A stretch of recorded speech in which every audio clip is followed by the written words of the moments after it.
Yat David J. Tsosie yin shia hinani tchini shlon tchotsoni bashichin not ordinate tchini da shichido kia ani da shanal nle nat atzil Holia ade ya nasha. I'm the principal investigator of the study and also affiliated with the Tri-Chapter Health Committee and the Nest Center Research and Evaluation. I want to thank the people that are listening, and then also I'm thankful that I can be given an opportunity to present the findings of Hozhoogo Iina Sila cultural study that looks at the impact of oil drilling in the Tri-Chapter area. Hozhoogo Iina Sila means harmonized life exists with a positive relationship. The study, a cultural, spiritual, and health impact assessment of oil drilling operations in the Navajo Nation area of Consular, Torreon, and Ojo Encino chapter. This is a two-part study that began in 2018. It's a two-part study. The part one is a health impact assessment that was conducted in Consular chapter. Part two is a cultural study Hozhoogo Iina Sila that was conducted in all three chapters of Consular, Torreon, and Ojo Encino. And the purpose of this study is to collect data that looks at the impact of oil drilling that it has had on the personal lives and communities of the people living in the three chapter. The health impact assessment, looking at the situation that was existing, we looked at the impact that it has, the causes of the local air pollution. There's close to 400 oil wells in Consular, and they were producing hazardous air pollution and causing illness among the people. And then there were 8 sites that we monitored for PM2.5. And the results showed a repeated hazardous spikes of particle matters emissions over a 32-day period. And there were 4 sites that were specifically tested for cancer-causing formaldehyde. And the results showed that the formaldehyde at 3 times the EPA safety levels at all sites.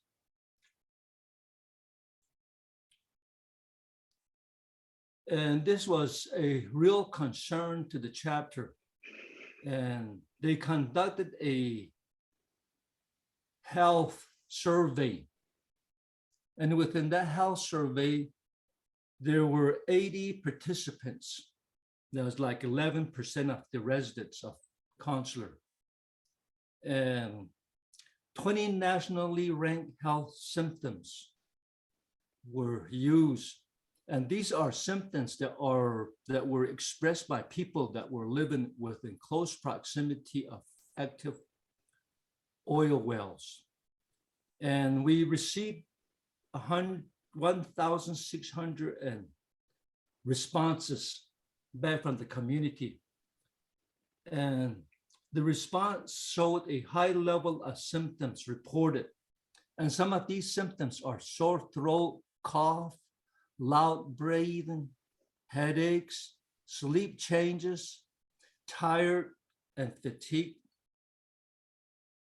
burning eyes and itching eyes, sinus problem, and joint pains. And this is a air quality plot map of Consular. And this is the chapter here in the middle. And the result of this, the monitoring, was that there was moderate air quality, 25 microgram per meter square, to hazardous air quality, over 80 microgram per meter square. So moderate it's not really completely pure, it's still hazardous. And 80, over 80 is really hazardous, and people shouldn't even be going outside in the midst of something like that. And then also, there were hardly any good day quality air, because like you see here, blue is a low, I guess, presence of pollution. And so there's really no blue in this whole area. The main source of the pollution are from wells to the west of the chapter and also to the southeast of the chapter. So when the wind blows, the pollution rises. And if they're living maybe a few miles, like 5 miles away, with the wind blowing, it can actually come into areas where they're living. So the chapter wanted to go further than just the monitoring of the air and the environment. They wanted to look at what the impact was on the people that were living. So in order to do that, we developed, meaning the Net Center Research and Evaluation, developed an approach, and we used the net lenses, which is our traditional teaching and ceremony. Incorporating those, we examined the cultural and spiritual impact of oil and gas development in the tri-chapter area. And then also the approach was a novel approach to study the impact of extractive industry in indigenous community. There were a total of 136 participants who were all members of the tri-chapter community. And the survey was conducted all in both English and the Nebuza. And this was done back in 2019. And the 16 questions that we decided to concentrate on really focus on the cultural and the spiritual effects of oil and gas development. And we're hoping that we can use these to help understand and communicate these impacts back to the community and the policy makers. Analytic model, Hozhoogo Iina Sila. This model was specifically developed for this study by the Net Center Research and Evaluation. And it incorporates the 6 sacred mountains,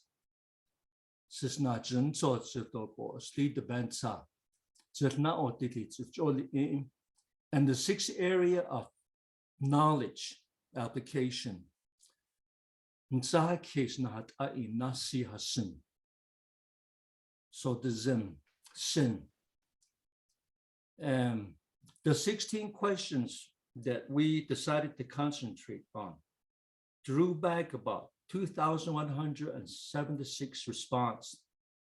And these responses were divided into the 6 areas of knowledge, and then also for the purpose of detecting social concern. And as we know, care is one of the basic attributes that we have as the Net people. And it acknowledges the earth, the air, the fire, the sun, and the natural environment that's an integral part of our way of life. We have on this table 3-column area of knowledge, survey response, percentage of response with strong agreement. And in the interest of time, I'm only going to maybe bring out 2 or 3 from each direction. But we have all this in our study that we completed. So this is available.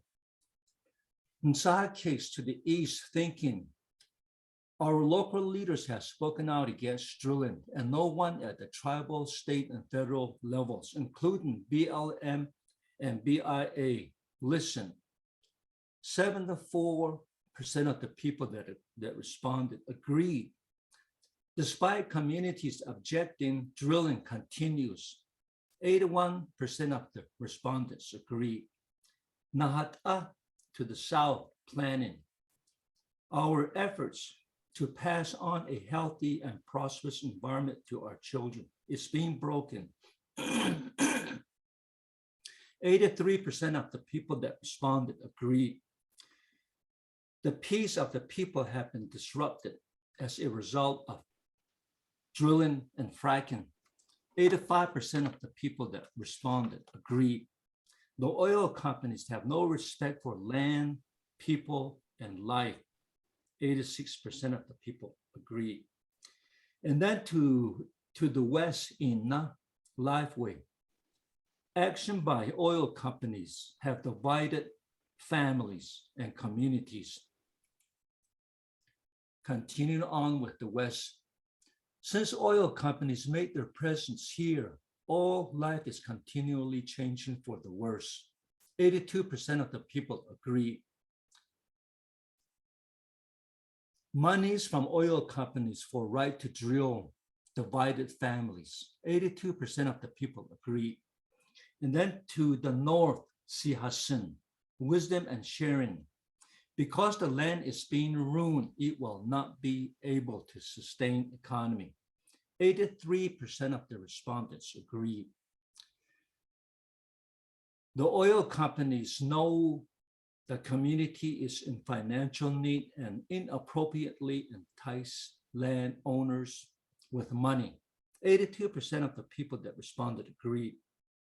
Oil companies have no respect for sovereignty or Navajo Nation laws. 86% of the respondents agreed. So the Zendosan prayers and song, what I believe to be sacred is being destroyed by drilling. 85% of the people who responded agreed. Rare herbs that can help with health are disappearing since the drilling started. 62% of the people agreed. And in looking at the data and the study, we came up with certain findings and major concerns that existed within the community. One is that there's a major disruption of occurring in the tri-chapter area because of the increased oil and gas development. Survey respondents show a high level of agreement regarding negative impact of oil and gas development. Land ownership issues and financial need are at the root of the problem. And these problems have been ongoing for a long time. But unequal revenue sharing has done little to improve the situation. After looking at this study, we came up with some recommendation on the basis of the data that we were able to analyze. One is provide free, prior, and informed consent to residents. 2, equalize state and federal revenue sharing with chapters. 3, establish road maintenance fund and safety measures. Guarantee transparency and transfer of complete information and lease agreement. Continuing with the recommendation, uphold and implement principles of environmental justice by providing an ombudsperson to assist families and communities.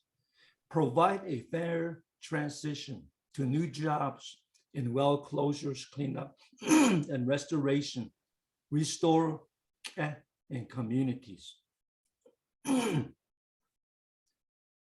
Is restoring in communities where there's been disruption is something that has to be done in order to bring the people back. And our traditional way talks about as an important attribute that holds our people together.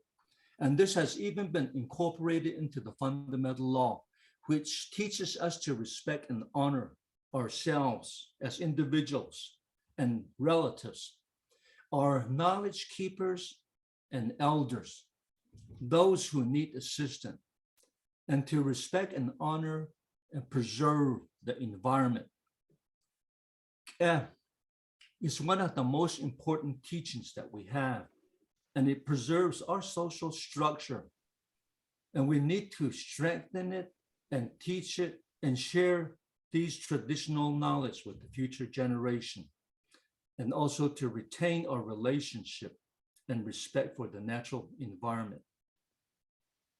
And it takes into consideration our respect for the earth, the sun, the moon, the air, fire, and the traditional teachings that we have been given by our elders. In parting, I'd like to leave a quote that was shared with us by Robert Tsosie. Robert Tsosie was an instrumental part in helping us understand our relationship with nature, and he was also a part of the study. The indigenous people see the earth as a living entity, our mother. Before we extend something from the earth, we always ask, why is it here? Was it put here for a reason? Is it meant to be used by humans, or should it be left alone as part of nature? If we can recognize the interconnectedness of all things, we'll be okay. Unfortunately, Robert left us before the study was completed. Yeah, for listening to me, and we have copies of the study available. And I can be contacted at djt485@yahoo.com if you're interested in getting a copy of the study. Yeah.